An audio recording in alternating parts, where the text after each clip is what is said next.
Welcome to Latina in America, your bilingual destination for all things Latina about our diverse culture, professions, and passion to travel. I am Rosie.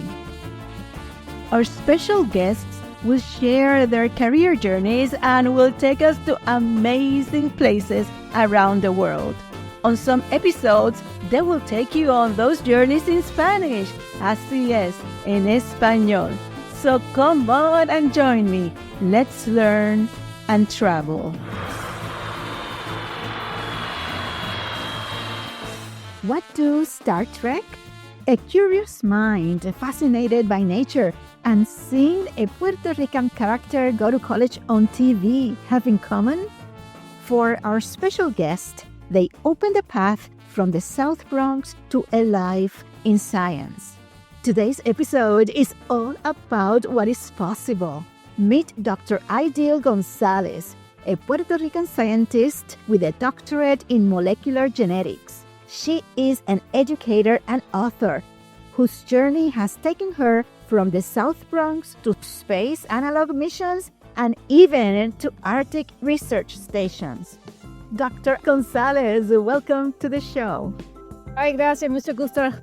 Qué bueno que estás aquí. And you are born and raised in South Bronx.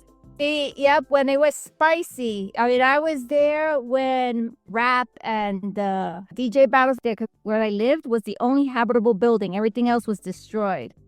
And how you navigated being there from that particular situation to study science? How was that transition for you? I say this story because it's a real story. My sister, my brother, and I stayed in Cuarto, right? And the landlord threw a bug bomb. Okay, he wasn't a great landlord. So, un cucaracha estaba caminando right below the windowsill. And I saw it do something and leave. Y yo, what is that? And I'm looking at these three little things that look like worms. Y yo, wow, it has baby worms? So what did I do? I covered it up with a shoebox. And then every day I was looking where after like 2 weeks or algo así, I looked and those three little worms ended up being 21 cockroaches because it was called egg sacs and each one has that little compartment where they would birth out. So I'm like, oh my God, I got a family. It blew my mind. Because it was transparent, but I saw it changing darker and darker and darker. Y yo, oh my God. I'm like, mommy, guess what? Y she, ¿qué tú quieres, Gigi? I'm like, mommy, yo tenía 3 gusanos, pero now I have like 21 cockroaches. She's like, how do you know that? I got a family over there. So she's like, no. Pero that was what started my interest in science. Cause I'm like, ¿por qué? And I kept on asking questions. But when I asked like my teachers, it's not your problem. That's not your future. No. Hey, Joe, pero why? Just tell me why. God did it. But I'm like, okay, but he had a recipe. I remember saying that. And so it's science, it's genetics and DNA. Y yo, oh, okay.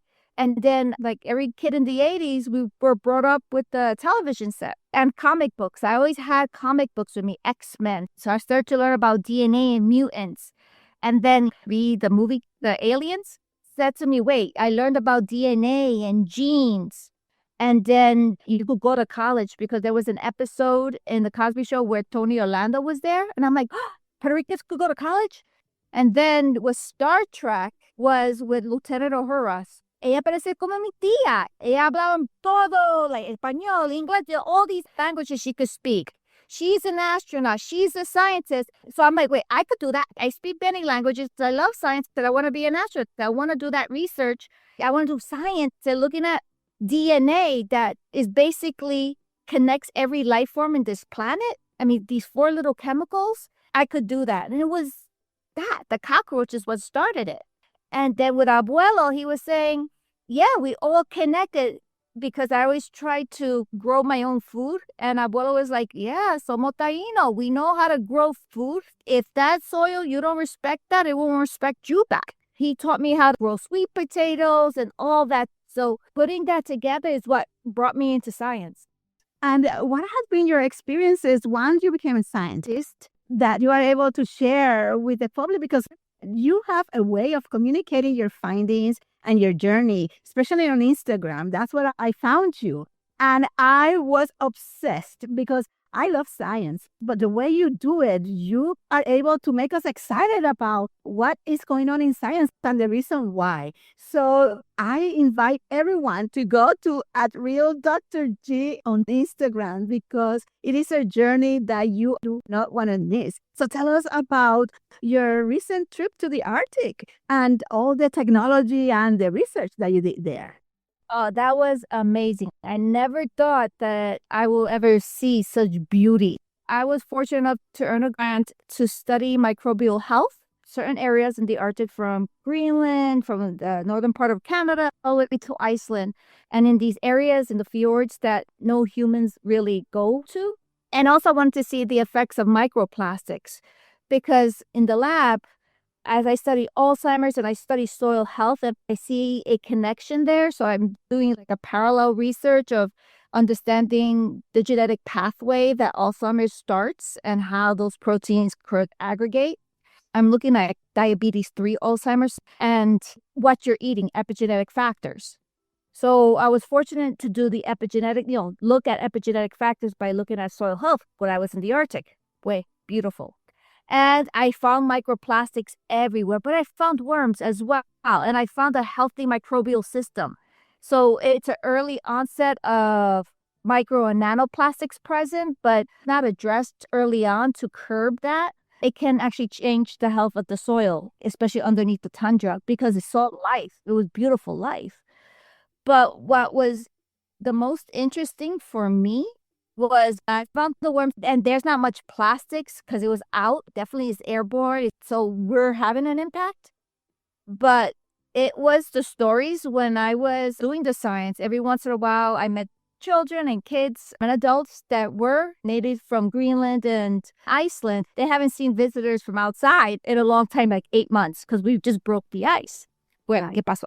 So I had these two girls in Greenland, and when we were in one of the fjords, it's a small town of 40, and they spoke English because I was trying to learn Greenlandic. And they go, no, I speak English. What are you doing? So I was telling them, I'm doing this. Do you want to do some of the research with me? I'm like, I give them the kit. I'm like, you could do it as well. We were talking, and I'm like, why aren't you at school? I'm a science teacher as well. Isn't it school time? They go, and I'm like, okay, well, here's science. Maybe you could help me out because they have computers, but it's not fast, but they could participate. Well, anyway, the one who protects us from the polar bears, me dijo, Aidyl, I just want to tell you the story. So the children here don't really have as much opportunities as others. They're so isolated from the rest of the world. And I'm like, that's how I grew up because we were forgotten. We don't have access. No one thought about it. So like I grew up in violence and alcoholism and drugs and every violence you could think of. But it was my curiosity and I fought my way to go out. These girls, they were so friendly, so smart. And then just because they're isolated, the opportunities. And I'm hoping maybe the kick or maybe the worms, because I was showing them in the microscope, maybe there's a way for them to get out of that. Because when I learned more about certain cultures, just blew my mind. Very few get out just because of the isolation, the geography of it. Representation and exposure.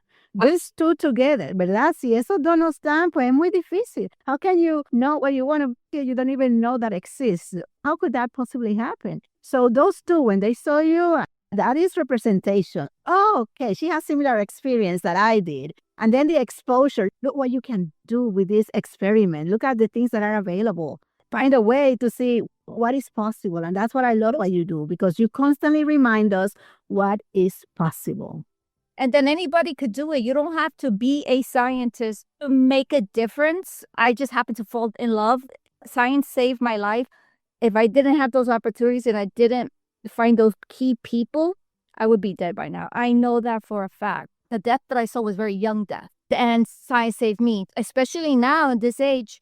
Science is so needed because it's so fact-based. There is no bias to it. If you want to solve a problem, you can. And you could use science as a tool. You could use art to explain scientific concepts. It doesn't matter what age or what background. If you have that passion and you just need to connect with individuals to give you the tools or guide you, there's no reason why you can't because you belong if you want to be. Exactly. There are plenty of opportunities and the key is to find them. And in finding them, I know that You have books, you have comic books, you go to conferences. What is the impact of sharing this knowledge with the STEAM superheroes and places like that? How everything is connected. You heard this. It's definitely seeing when someone sees a mirror, it brings a spark like, wait, oh, this is real. And then when I go to schools and they realize I'm actually doing research, I see you. There's a comic book. That's real people doing stuff, magical realism of like Marvel way. This is a real person. This is their background. This is how they brought there, solving problems. And then I discovered that the kids, especially adults, realize, oh, wait, you're just like me. You didn't come from privilege. You didn't come from a family that had an education and has a legacy. You started from scratch. I could do it too. It's hard. I'm not saying that it's easy. And the thing is, I realized those that really persevered and like start from the bottom and work up in my little circles, the most innovation, really understand the material, like they're the real deal. To realize this is not just me having a career, it's also survival mode because this was a life and death situation. This is what pulled you out. So you have a respect for it more.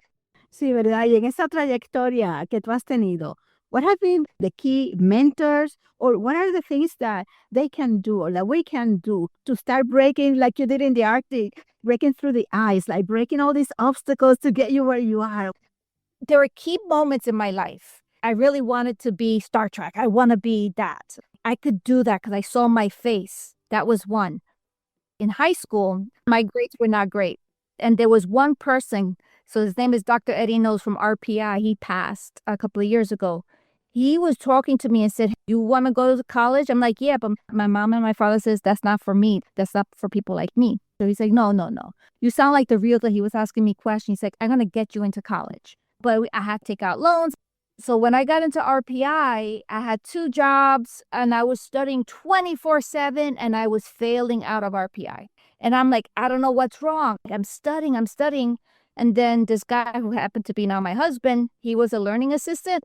He's like, you know all the stuff, but he looked at my test. It's like you're not answering the questions. He's the one who said, wait, you have a learning difference. Fast forward, I was diagnosed with a severe learning difference, and that was my key. From a 1.840404040.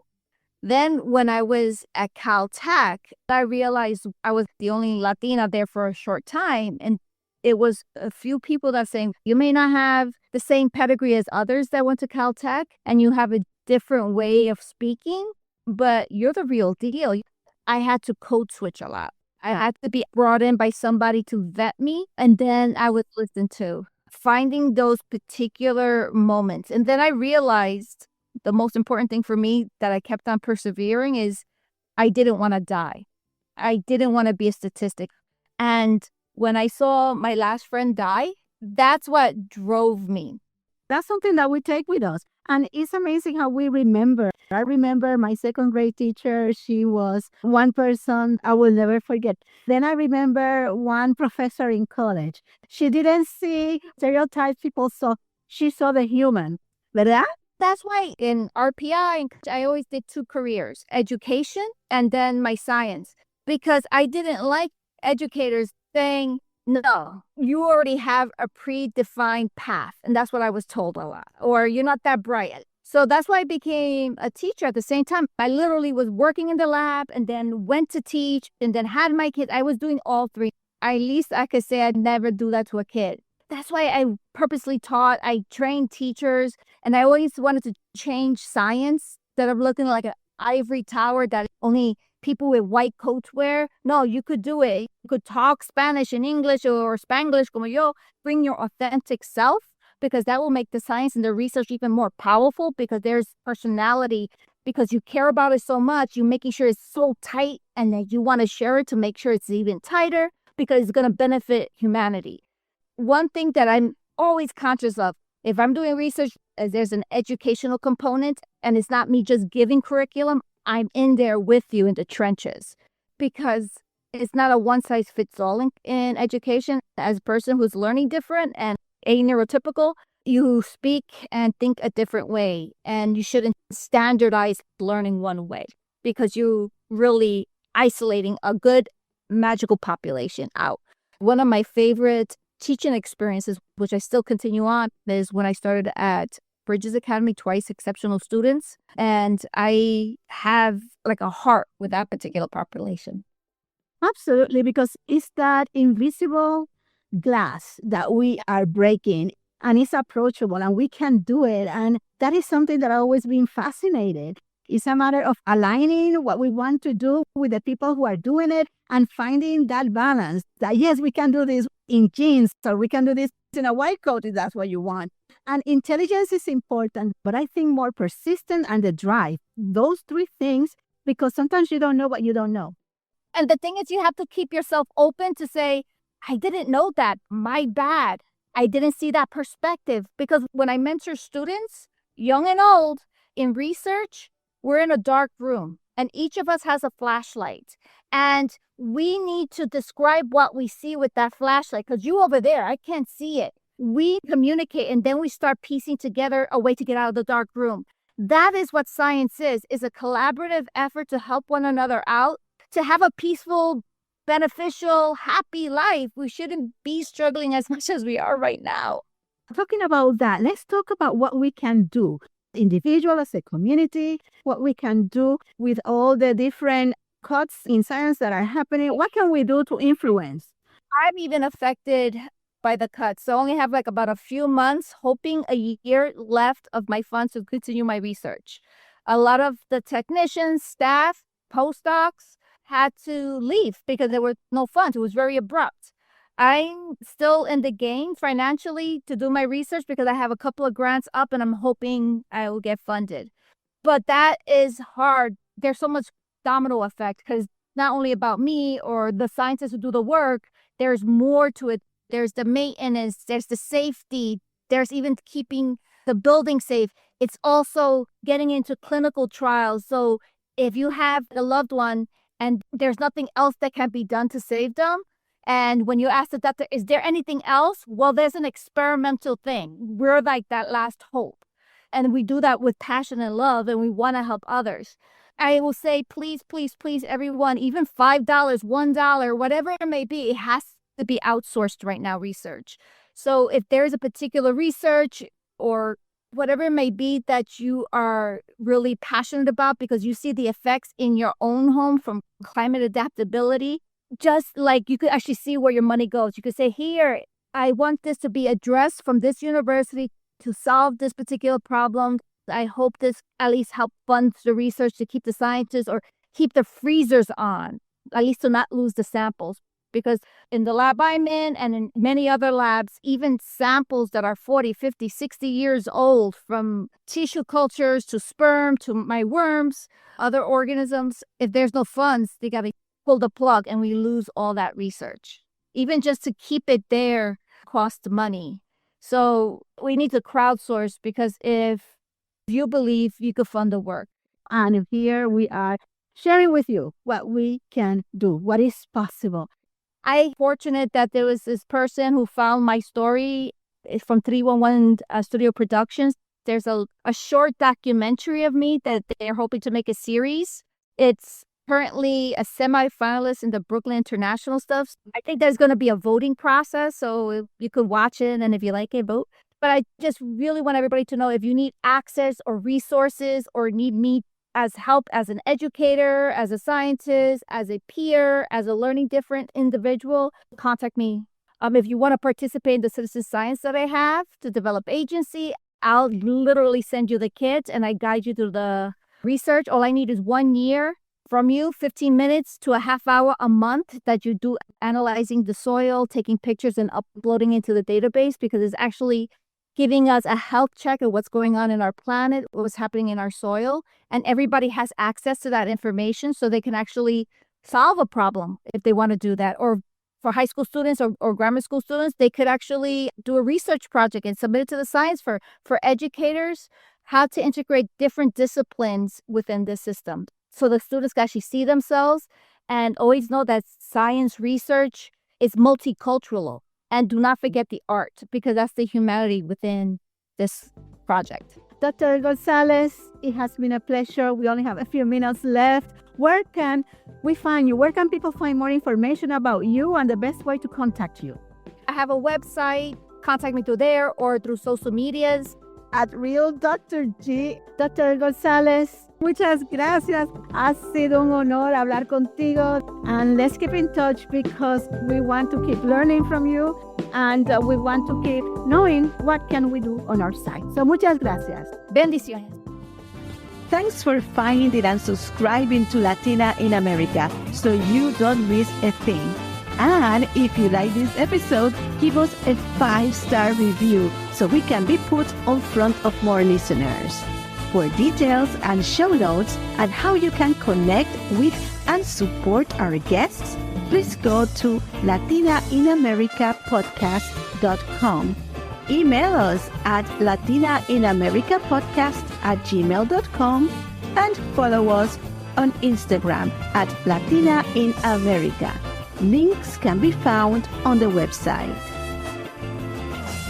This has been Rosie, a Latina in America.